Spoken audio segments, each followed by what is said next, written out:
Good morning. It's a rainy day in Northern California, and we're here with Coffee with a Farmer. And this is not going to be Lyle Ferguson. This is going to be David Ogilvie.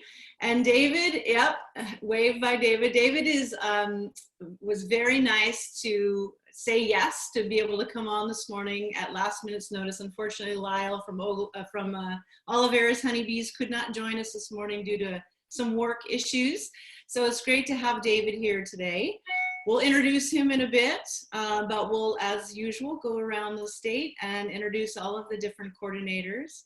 And today's question, because it's raining, is that made me think this morning about crops or farmers where this rain is really great for them. Even if it's just a little bit, you know, what it does and how it can be helpful. And then also for those farmers, those crops where rain right now, not so good. And then something in between. So the question is to bring something up, some crop that you know about that where rain is good or rain is bad. So I'll start. I'm Mary Kimball. I'm the executive director of the Center for Land-Based Learning, and I'm in Woodland. And it made me think, mostly because I picked up a bag of cherries yesterday at the Nugget Market in Woodland, and I went, uh-oh, cherries and rain. So some of you, if you watched Katie Miller from the Big Orange and down in Orosi, they also have cherries. And remember, she was talking about how cherries, this is a very bad time of year for rain. And that's because they're ripe right now. So really anything that's ripe right now in the field, fruit-wise, is a problem because if that rain gets in there, it cracks the cherries and nobody wants to buy them. So unfortunately, I think probably our Lodi and Stockton area and other cherry growers are not real thrilled with this rain. So think about that. Think about the farmers that are growing cherries and maybe buy some that don't look quite as good because that's the way things go right now. They're still yummy. All right, Dana, on to you. Good morning, everybody. I'm Dana Baker. I'm the Tehama County Farms Leadership Coordinator, and I'm coming to you from Red Bluff.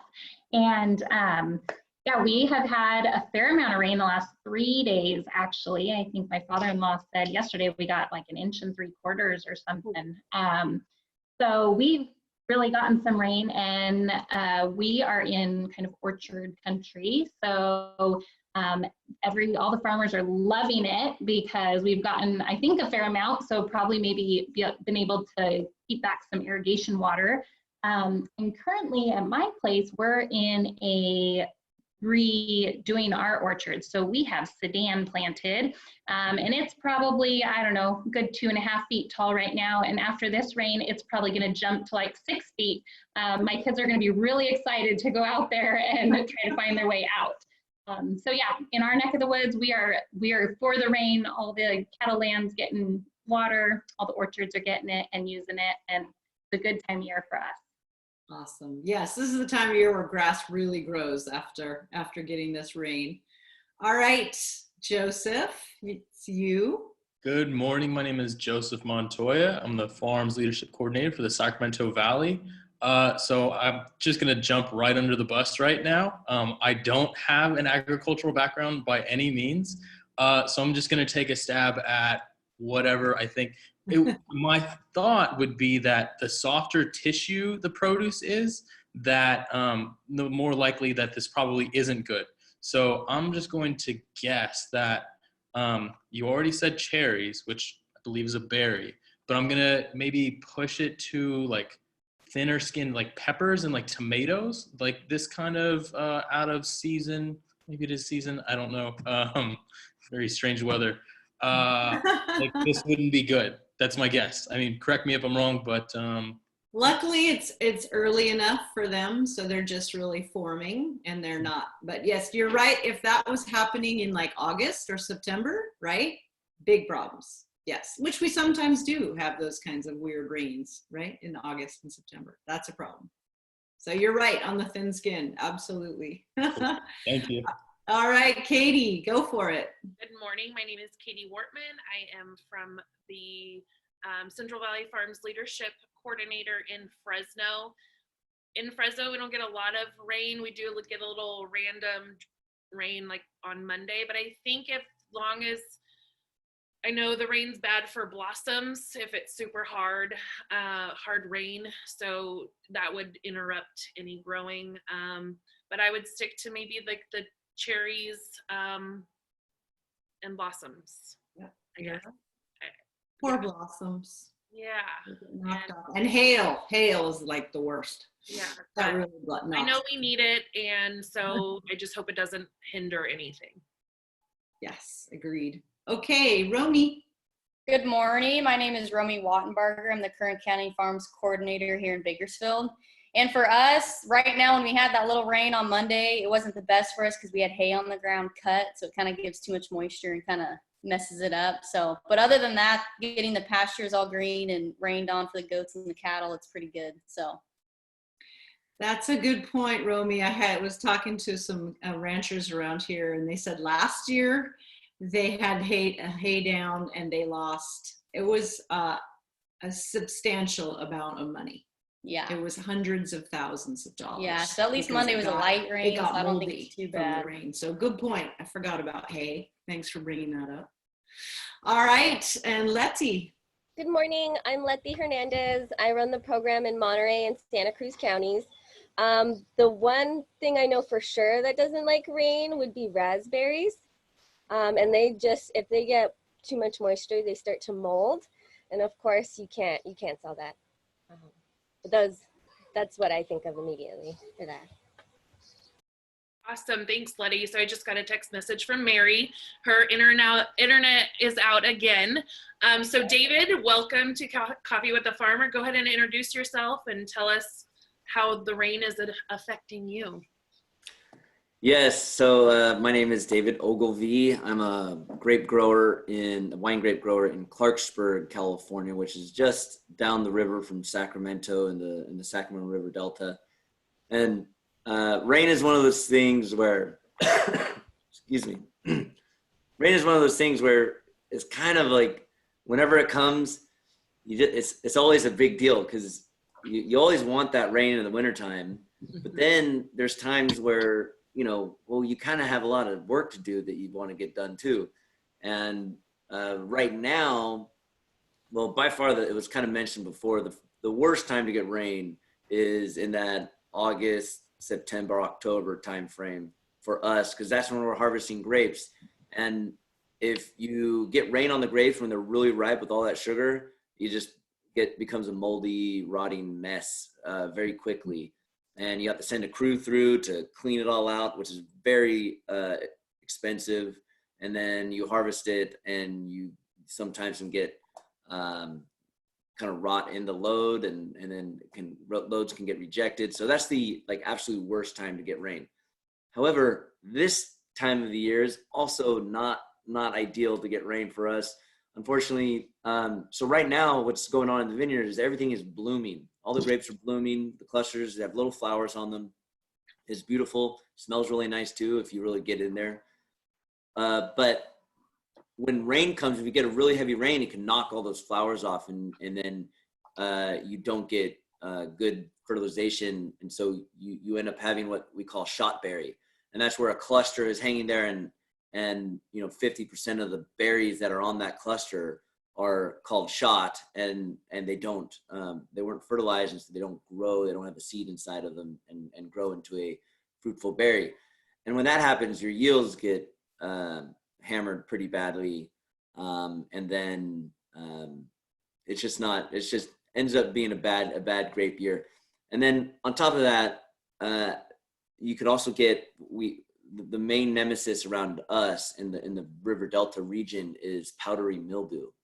And if you have a lot of moisture on the ground or in the canopy this time of year, when it rains and then all of a sudden it gets above 70 degrees Fahrenheit, then you get a lot of mildew, and it just looks like a white covering, a white dusting on the grape leaf surface, and then in the clusters themselves. I mean, right now the clusters are really small, and so if you get a little mildew on there, it kind of affect it long term. So we do a lot. It creates a lot more work for us. We get out in the vineyard and we dust with sulfur sulfur dust, which dries everything out, and it's an organic product, so it's just mined sulfur dust, and that dries everything out. That's our main defense mechanism. That in a nutshell is rain, a great grower. Rain in May. So. You guys, I'm sorry I'm going back in and out. It may happen again. You're doing great. Thank you for bearing with me. So David, I don't know if anyone got a chance to do an intro, but I'll do a little intro again for you. David Ogilvie is a great friend, and actually I found out about him through Comstocks magazine here in Sacramento, and there was a great article about him and his twin brother, and they literally look identical. And their friend Tom Merwin, who were these three young guys who were cool and coming back to the family farm and had started their own wine label, which is called Muddy Boot Winery, and that's the hat that David has on. And it really intrigued me because they had a great story about how they'd come back to the farm, and we of course have the beginning farmer training program in California Farm Academy. And I'd heard the names of Wilson Vineyards. I knew his uncles, that kind of thing. So I reached out, and we've been connected ever since. So David, and the other thing that I really loved about you and your story is that you started Muddy Boot in literally very much grassroots, in that you did all of your marketing through social media initially. And so I'd love to have, you talk a little bit about that, but start from a little bit more from the beginning and where you're from and how you got into this and a little bit of that story to share with everyone. Yeah, thanks, Mary. So yeah, I came back to my family's farm after leaving the area for 20 years. Well, 17 years. I left the area, left high school, went to college at UC Davis, and then ended up, I studied winemaking at Davis, but then found myself after traveling the world and making wine different places. I found myself in the brewing industry, and I started working for Anheuser-Busch after a small stint with some other microbreweries, and that took me out to Williamsburg, Virginia, and when we had our daughter, my wife and I decided, yeah, it's probably best to get back to the West Coast and be closer to grandparents. So we did that and came back to the family farm. So I am a fourth generation farmer. I'm blessed to be able to have a farm to come back to, and it is something that I do love to do. But I know it is more difficult when you don't have that family background and farming to break into the industry. It's sometimes very difficult to do. So I really appreciate, that's kind of how I connected with Mary so much is I just really appreciate that aspect of the Center for Land-Based Learning and creating new farmers. Because I do say we are a dying breed. Farming is happening all around me in Clarksburg. We see families who want to retire and their kids aren't wanting to become farmers because they maybe saw how hard work it was growing up, and so then those families are asking my family, hey, would you like to farm my ground for me? Instead of selling it, because I want to live here, and so it's an interesting time right now. Anyway, that's a whole nother conversation. That's a whole nother coffee with the farmer. Yeah, that's another coffee. The Future of Farming by David Ogilvie. So, but I came back to the family farm. When I was a kid, we were growing tomatoes, canning tomatoes, corn, alfalfa, sugar beets, asparagus even, and then a number of things happened in the 90s, and by 2000 the family decided to just stake its claim on wine grapes. We've been growing wine grapes since 1971. Our family did. My grandfather was one of the founding people in Clarksburg to plant wine grapes, and then so that happened, and I was kind of, at that time I was at UC Davis and thinking, oh, that's cool. I'm studying winemaking and they're staking their claim on grape growing, and then I came back, and in 2014, my brother followed, my twin brother, who was living in Texas at the time, kind of followed a couple months later, and our brother from another mother, as they say, Tom Merwin, he was already back here, had been back for a couple years, and we just grew up together, and we decided, hey, let's start a business to try to create a brand that can sell Clarksburg grapes by the bottle, right? So most 95% of the grapes that are grown in Clarksburg and the Clarksburg AVA are sent outside of the AVA.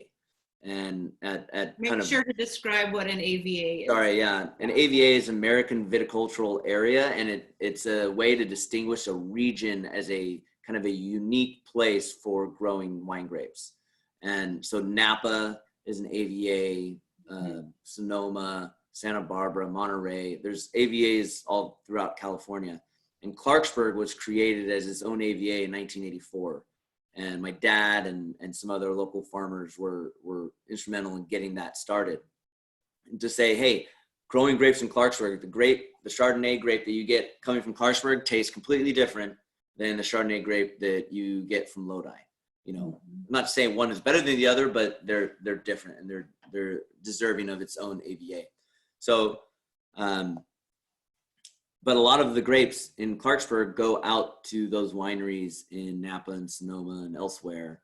And so we wanted to create a brand, keep it in Clarksburg, and we have a local custom crush facility, so we can take our grapes there. It's called Clarksburg Wine Company. It's housed in the sugar mill, the old sugar mill, which was a sugar beet factory when I was a kid.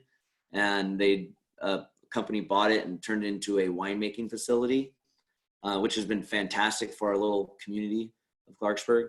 And so I make all my wines there and get it out there and try as I can to keep Clarksburg on the label. So we've got 2 labels now, Fellow Wines and Silt Wine Company. Both of those labels are 100% Clarksburg grapes. Our first label that we started in 2015 is Muddy Boot Wine. And Muddy Boot Wine has Clarksburg Chardonnay, Clarksburg Chenin Blanc, and then a California labeled red blend, because I used some grapes from other places. And then a California labeled Cabernet Sauvignon as well.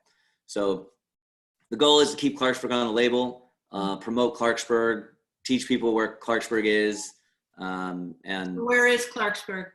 Tell everyone who's listening. Yeah. So if you ever fly into to Sacramento, look out. If you're flying in from the south, look out the left side of the plane. You'll see the Sacramento River, and you'll be flying right over the town of Clarksburg. And if you think of where the big yellow bridge is, and the Tower Bridge in Sacramento, if you take a canoe or a boat and go from that bridge and you go down the river south, you'll hit Clarksburg in about 13 miles.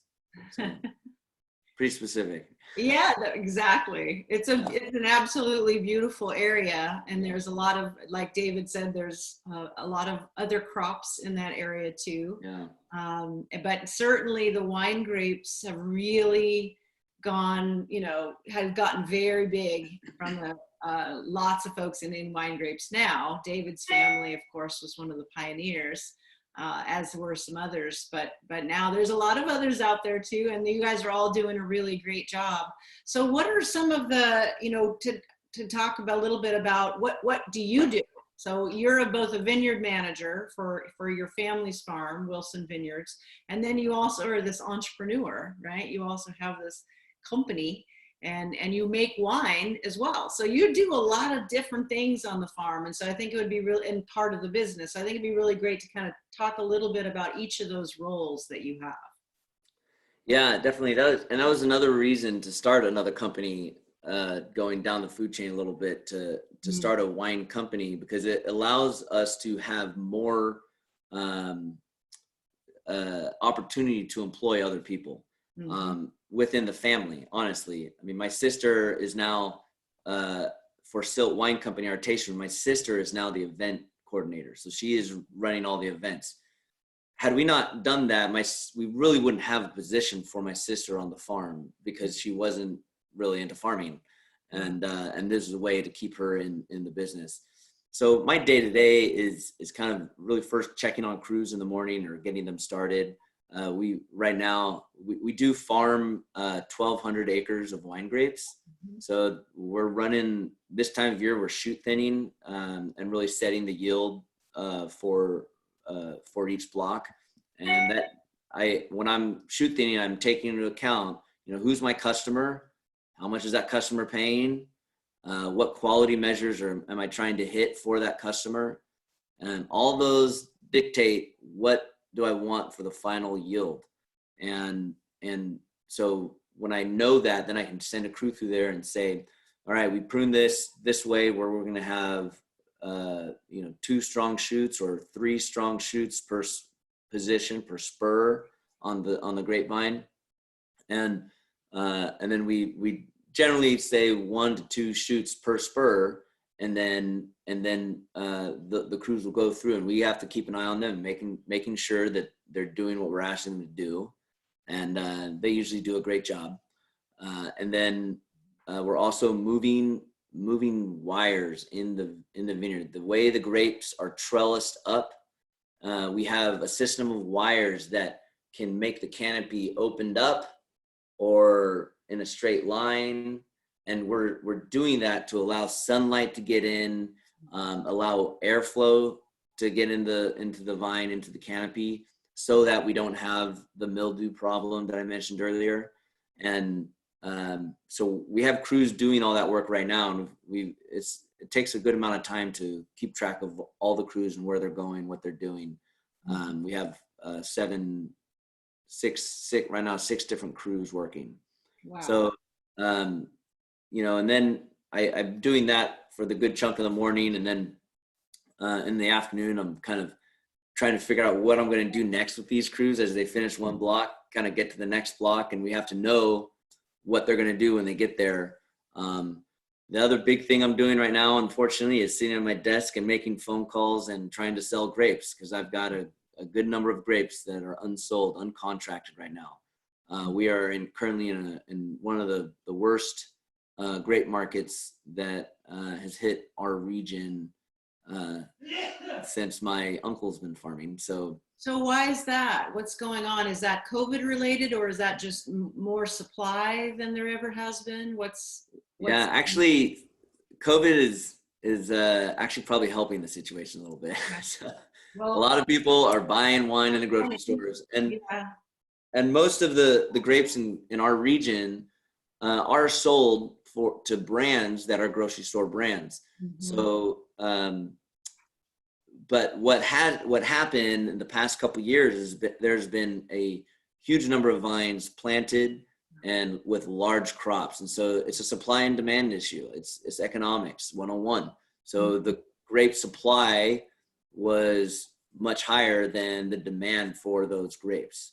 And it really comes down to the wine. So the wine supply was much higher than the demand for wine. And that trickles down into, well, where does the wine come from? It's come from the grapes. So wineries who typically, we had a winery that we've been selling to for 20 years. And they just said, hey, we have more Chardonnay right now than we need for all of 2020. Oh. And so we're not going to renew this Chardonnay contract. Well, now they're selling a lot of Chardonnay in the grocery store. So yes. Hopefully they'll come around and say, hey, maybe we don't take all of it, but we can take some of it and then come back in 2021 and sign up another contract. Yeah. So what happened was there's this huge this called the bulk wine market. And that's where all the wine goes when wineries buy grapes and then they decide they don't need all the wine. They're not going to bottle all the wine made from that. So then they'll put that wine through a broker onto the bulk wine market. Well, the bulk wine market was massive this year, starting in January. it was higher this year, especially for Chardonnay, Cabernet Sauvignon, and Pinot Noir and Petit Syrah. Those were just massive volumes available. And so if a winery wanted to, start a new label or replenish their label, they didn't have to go buy wine grapes. They can go to the bulk wine market and say, hey, let me take these 50 different samples of Cabernet Sauvignon, and I'm going to taste them all and decide which one is the best, and then buy it as a per gallon price for cheaper than I would have to go buy it by the ton for grapes. And so that just really put the squeeze on farmers over the past. It really started about 3 years ago, and last year was really rough. And unfortunately, my family and a lot of farmers, a lot of grape growers throughout the state had to leave grapes on the vine. They went unharvested, and so it's all cyclical. And sorry if I'm going on too long, but it's all cyclical. So there's this big glut of wine, and so what happens? Prices go down, and farmers start saying, well, maybe I shouldn't plant wine grapes. I should plant pistachios instead, or almonds, or back to tomatoes even, or now wheat. Maybe wheat might be seeing some big prices because you can't find flour on the shelves. And wheat's a great one to plant if you just need to keep your field fallow for a couple years, before you plant another crop of wine grapes, another permanent crop. But so what we're seeing now is all these vineyards are being pulled out. So what does that do, you high school kids? What does that do to the supply and demand curve? If people say, I don't want to plant grapes anymore, and I'm going to pull out my grapes because they're old and the yield isn't enough to keep the profitability high enough to make it worth it. If this old vineyard isn't yielding enough to make it worth it, then what am I going to do? You're not going to plant grapes. And so then all of a sudden the demand will get higher. Demand goes up. And then wineries say, hey, and the other thing that does is the bulk wine market shrinks. And so then all of a sudden the demand really goes high because this winery has a 200,000 case Chardonnay brand, and they don't have a secured place to buy bulk wine anymore or grapes. So they need to go out and find a grape grower, and they'll pay a premium to make sure they have the wine to feed that big brand. So okay, David, I'm going to stop you. So I want to say one thing, and then we've got a bunch of questions. So we'll just have we'll be opening up the lines and having the questions. But, if you haven't heard economics and supply and demand from David enough, if you're planning on going into agriculture, really any kind of ag, you need to be taking economics courses. Yeah. Absolutely. I went to UC Davis as well. Part of my major was plant science, and part of my major was ag economics and ag business. And I cannot tell you how much I appreciated both of those kinds of classes. You got the science and all of the production side, and then you have the economic side, because you heard this too from Petrea on Monday. Economics, financials, spreadsheets, okay? No matter really what you do in agriculture and environmental sciences, having that background in economics and having that background in financials, you don't have to have a major in it, but please, please, please make sure that you take some classes in it. It's really going to help you. So, okay, so with that, I'm going to have Letty help me. Let's stop Shiva. That's really interesting. So Shiva, let's start with one of your questions. Let's start with that first one, because that is actually a really good question. So go ahead, Letty, open her up. Hi. My name's Shiva Keller. I'm a senior at Sakai, and I just want to know, is wine really made from moldy grapes? I'm sorry, I couldn't hear that. Is wine made from what grapes? Moldy grapes. Moldy. Gosh, I hope not. Not good wine. So describe the process, if you can, quickly, David, from taking grapes from the vine to wine. Yeah, so from the vine, we take grapes that are not moldy, and those would be rejected by the winery. We take the grapes, we crush them into juice. If it's white wine, it's just racked off into clear juice. If it's red wine, it ferments with the skin, so it goes through fermentation. And so what you might be thinking about is the fermentation process. Mm-hmm. You can call it a rotting process. But it really is it's a process where yeast, just regular yeast, are taking the sugars in the grapes and converting it to alcohol and carbon dioxide, and then you get wine. Yep. Very and you good. do that in a controlled environment, and you get really good wine. So Siobhan, why don't you ask that next question since you're up because I think that's an interesting one too. The one that you asked, the next one down, on the names of wines. Go for that question. Okay, so the names of wine is based off the names of the grapes, because only grapes I ever had was like green grapes and like red grapes. So like you were all like, we didn't do Chardonnay grapes, and I was like, there's like, yeah. Yeah, so good question. You can make wine out of, if you go to the, excuse me, if you go to the grocery store and you get those grapes in the grocery store, they sell them like red grapes or green grapes or whatever. All those grapes, they're grapes, and you can crush them and turn them into wine, but they're like packets of sugar water. That's about what they are. Like, they don't have that flavor. And there are different varieties of grapes. The grapes we grow and are primarily used for wine are Vitis vinifera grapes, and there's all these different varieties of Vitis vinifera, and those have a lot more flavor, and they're much smaller. So if you think of where the flavor is in a grape, it's in the skins. And so if you have a big berry like that, the juice to skin ratio is really high. So you have a lot of juice and a little bit of per skin. But wine grapes are like just this big. They're half an inch globe shaped grape, and so there's a lot more skin contact, and that's where all the flavor is.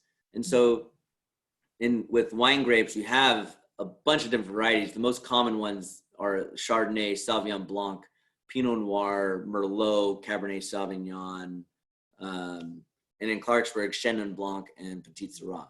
And you may be noticing, Shiva, that a lot of these names of these grapes sound French, and they are, because a lot of them are from France and other Mediterranean regions around the world.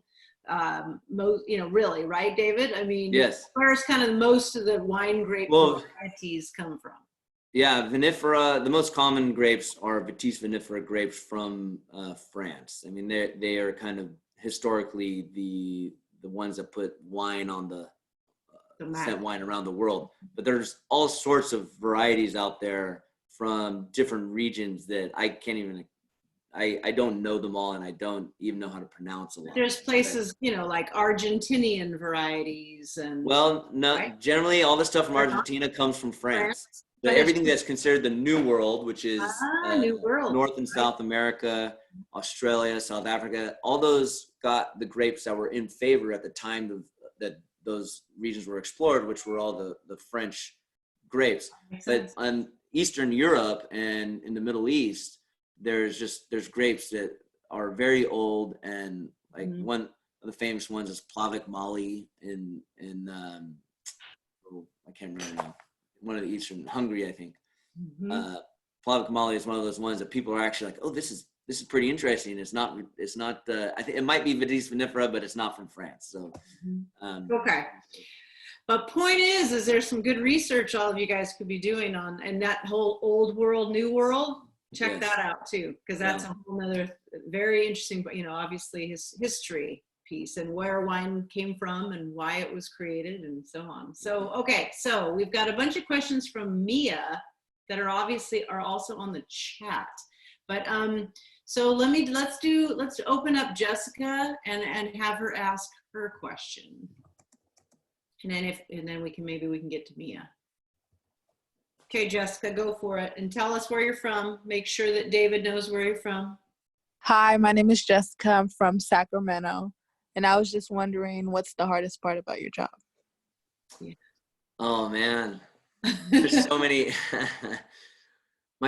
Honestly, so the hardest part is work-life balance. That's the hardest part. I stress over that. I've got 2 little kids and a wife at home that don't see me enough. And that's the hardest part of my job. I love my job, but it stresses me. I mean, I'm out. The other hard part is getting up in the morning. I'm with the crews, at 5:30 or 6 a.m. And then I get home, around 5:30. So it's a long day. However, I work close to where I live. So I'll go home sometimes if I have time. I'll go home, have a cup of coffee with my wife and some toast with the kids or something. And then go home for lunch if I can. And so, but yeah, work-life balance but I think that's tough in a lot of professions. And if you get good at that, then that's a good. Especially during harvest time. Yes. Super long. I get a little leeway from the wife during harvest time. All right, let's see. Is it possible to open up Mia? Letty? Can you tell who she is? I don't see her on here anymore. She's okay. So her chat question, and I'll just ask it, was how much wine do you make a year? I thought that was a good question. Well, wine, that's it kind of fluctuates. So I do I make a lot of wine that I don't actually bottle. So bottling across the three brands that I have, being Muddy Boot, Fellow Wines, and Silt Wine Company. Actually, it does depend on what the distributors want too. So somewhere around 5,000 cases is probably a good number.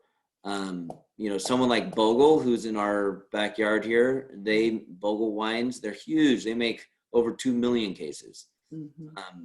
But then I did purchase a lot of Chardonnay grapes that I then sell the wine on the bulk market to a buyer that I contracted with. So that's something that is an option. The goal is to have that buyer before you buy the grapes, but it doesn't always work that way. So so the question is tough. I know every year it's a little different. So, okay. And then we have a couple of, just ask these real quick because we are getting short on time and we've gone beyond half an hour. So Dana had asked, what is the lifespan of a grape vineyard? Because you had been talking about pulling out grapes. So what is that? Because that's interesting too. I know that there's. Yeah, that's another very interesting question. A vineyard or a grapevine, say, can live for 100 years. But when you're farming, when you're trying to make a living off that grapevine, it gets to a point where you need to make a certain amount of dollars per acre to cover the cost of farming per acre and pay your overhead.